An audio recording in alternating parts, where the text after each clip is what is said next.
Good morning, my students. I hope you're fine and safe at home. Let's learn Mathematics, Grade 5, Book Part 1.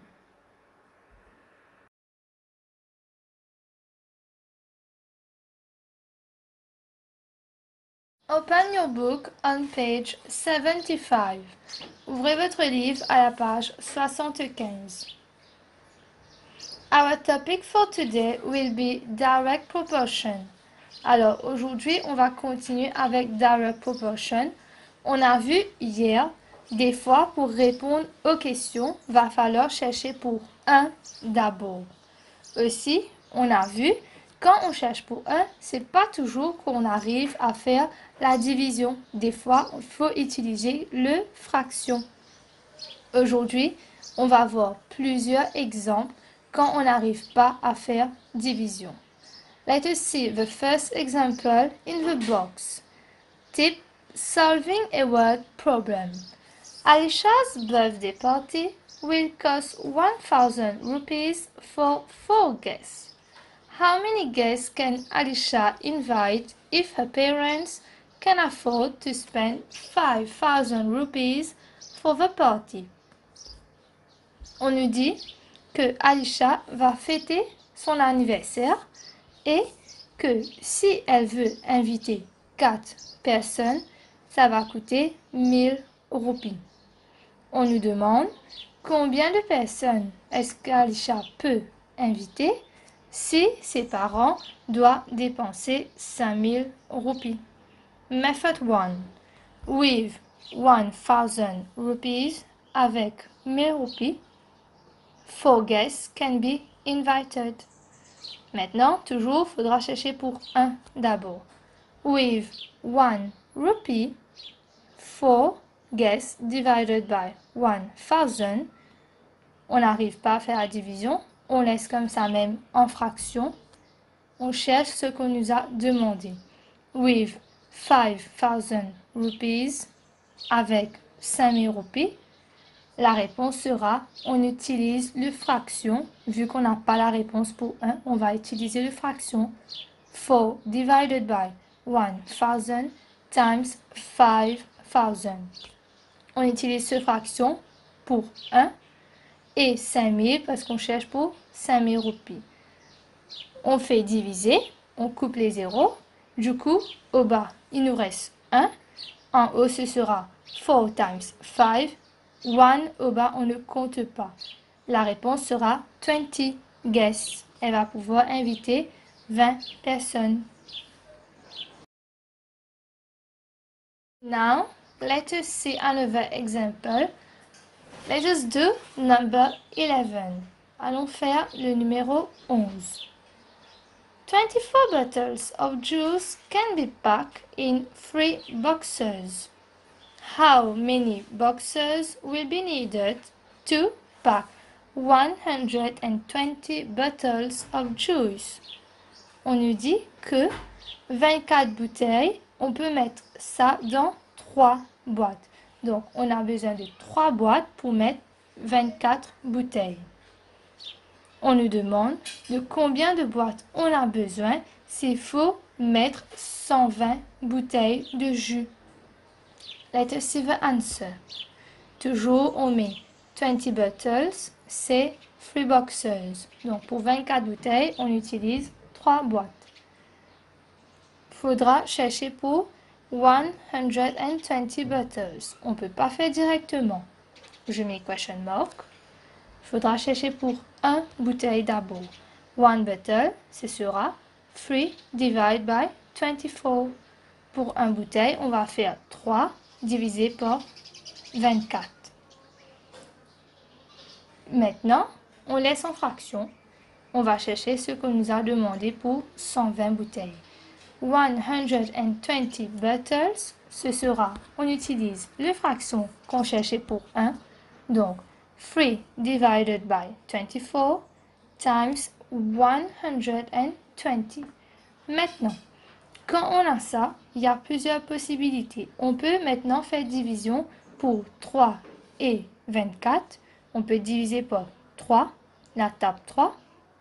Sinon, on peut diviser 24 et 120 par la table 2, par la table 3, par la table 4 et ainsi de suite. Plus on utilise une table qui est plus grande et plus c'est mieux. Ici, moi, j'ai choisi d'utiliser la table 6 d'abord. Alors, j'ai fait 24 divided by 6. The answer is 4. J'ai fait 24 divisé par 6 et j'ai eu la réponse 4. Aussi, j'ai fait 120 divided by 6. Alors, si je fais diviser par 6 au bas, en haut aussi, je dois diviser par 6. 120 divisé par 6, ça me fait 20. Maintenant, j'ai 3 en haut, 4 au bas et à côté de 3 times, j'ai 20. Il faudra continuer à diviser jusqu'à ce que j'ai 1 au bas. Qu'est-ce que je fais? J'utilise la table 4 parce que 4 au bas, on peut diviser par 4 et 20 en haut, on peut diviser par 4. 4 divided by 4, the answer is 1. Du coup, au bas, c'est OK, maintenant j'ai 1. Ça ne compte pas. Et en haut, pour 20, je fais 20 divided by 4, the answer is 5. Maintenant, j'ai 3 en haut, 1 au bas, times 5 en haut. Toujours le 1 au bas, on ne compte pas. Il me reste plus que 3 times 5. The answer is 15. J'ai écrit au bas, answer 15 boxes. Donc pour 120 bouteilles, je vais devoir servir 15 boîtes.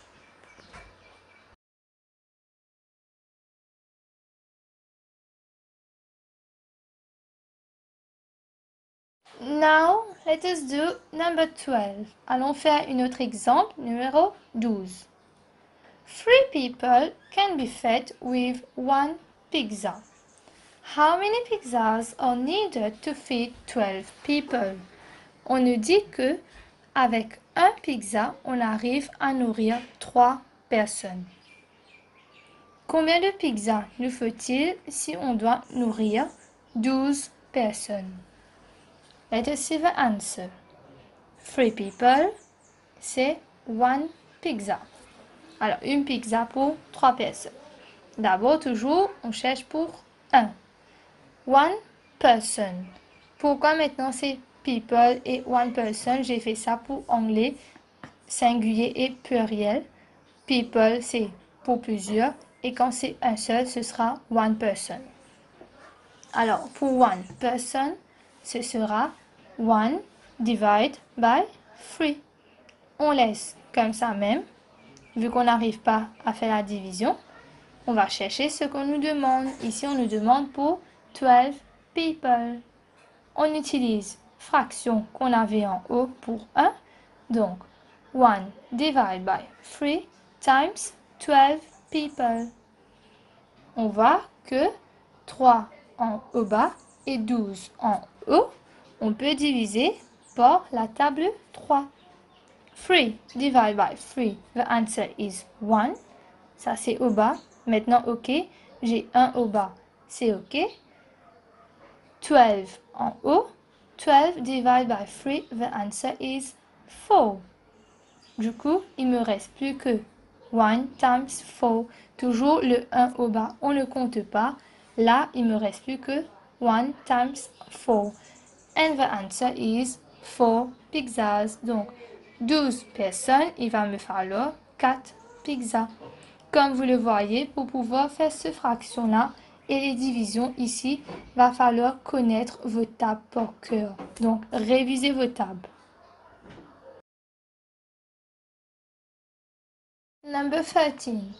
In a recipe, 3 kg of meat is needed to make a particular dish.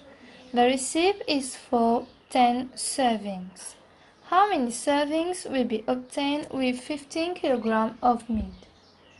On nous dit, pour pouvoir faire un plat en particulier, il faut utiliser 3 kg de viande. Et ces 3 kg de viande, on va pouvoir servir 10 personnes. Combien il nous faut combien de personnes on va pouvoir servir si on utilise 15 kg de viande. Je redis, pour 3 kg de viande, on arrive à servir 10 personnes. Combien de personnes, donc combien de savings on va avoir si on utilise 15 kg de viande? Toujours, let us see the answer. 3 kg, c'est 10 servings. On va chercher pour 1 d'abord. 1 kg, ce sera 10 divided by 3. On n'arrive pas à faire la division, on laisse comme ça même. On va chercher pour 15. 15 kg, ce sera 10 divided by 3. Donc là, on utilise la fraction qu'on n'a pas pu faire pour 1. Times 15. 15 parce qu'on cherche pour 15 kg. On voit que 3 au bas et 15 en haut, on peut diviser ça par la table 3. Toujours, il va falloir connaître votre table par cœur. 3 divided by 3, the answer is 1. 15 en haut, divided by 3, the answer is 5. Maintenant, toujours le 1 au bas, ça ne compte pas. Il ne reste plus que 10 times 5. The answer is 50 servings. C'est-à-dire que quand on utilise 15 kg de viande, on va pouvoir servir 50 personnes. Number 14. A tailor takes 4 hours to make 2 shirts. Find out how long he will need to make 10 shirts. On nous dit qu'un tailleur, pour pouvoir faire 2 chemises, cela prend 4 heures. Maintenant, on nous demande si ce tailleur doit faire 10 chemises, combien de temps il va prendre? Let us see the answer. 2 shirts, alors 2 chemises, c'est 4 hours. Toujours, on cherche pour 1 d'abord. 1 shirt, ce sera 4 divided by 2. Maintenant, ici, qu'est-ce qu'on remarque? On voit que 4 et 2, on peut faire la division. On peut utiliser table 2. Si vous voulez, vous pouvez faire la division. Ou sinon, vous faites comme moi j'ai fait, vous remportez ce fraction-là au bas. Je redis, 4 et 2, vous pouvez faire la division, utiliser table 2. Si vous voulez, vous la faites. Ou sinon, vous gardez en fraction et vous allez utiliser 4 divided by 2 au bas pour 10 shirts. Moi, j'ai pas fait la division, j'ai gardé en fraction. Mais le tout, peu importe si vous laissez en fraction ou vous faites division ici, pour 4 et 2, on va avoir la même réponse. 10 shirts. Alors, je prends le fraction que j'ai gardé. 4 divided by 2 times 10. Maintenant, je vois que 2, je peux diviser 2 et 4 en haut par la table 2. Mais aussi, je peux aussi utiliser 2 au bas et 10 en haut divisé par 2. Maintenant, si vous avez gardé la division comme moi j'ai fait ici, j'ai gardé 4 et 2, j'ai pas fait division. Donc, si vous avez gardé, et vous voyez que ici on peut diviser 4, on peut diviser 2, on peut diviser 10. Si vous voulez diviser 2 au bas et 10 en haut, vous pouvez le faire. Moi ici, j'ai fait diviser 2 au bas et 4 en haut par table 2. Let us see. 2 divided by 2, the answer is 1. Donc c'est ok. Il y a 1, c'est terminé pour au bas. Et en haut, si je fais diviser par 2 au bas, je fais diviser par 2 en haut. 4 divided by 2, the answer is 2. Maintenant, au bas, on a 1 et en haut, c'est 2. 2 times 10, the answer will be 20 hours. Donc, pour faire 10 chemises, ce tailleur va valoir qu'il a 20 heures. 20 heures, c'est pour 10 chemises.